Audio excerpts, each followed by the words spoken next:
Welcome back, people. We're back here, and I've gotten one of our old designs that you've seen before in our pictures. I want to do a little bit of comparing and contrasting today. Now, I mentioned last time that the base plate no longer has these dovetail cutouts in it. Okay? What I really want to focus on are what we call the uprights. These pieces here that act to support the main axle and the arm. The uprights in this iteration, as you can see, have another set of dovetail joints here that are held apart. They're forced solid by a little staple that comes in here.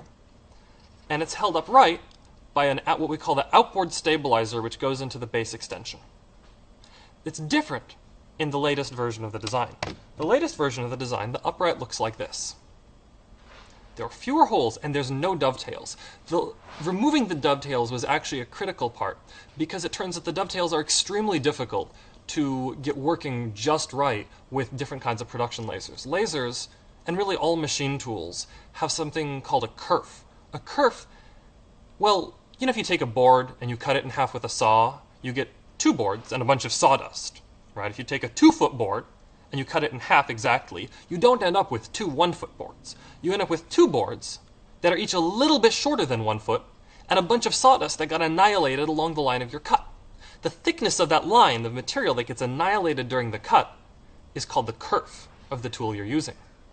Kerfs on laser cutters run anywhere from 5/1000ths of an inch to 20/1000ths of an inch. And it was a real, frankly, pain in the butt to get the dovetail joints working just right so that they would fit in very well.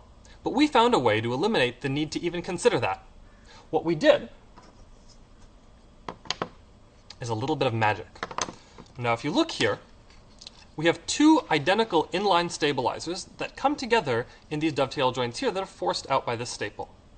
The new design has two slightly different looking inline stabilizers.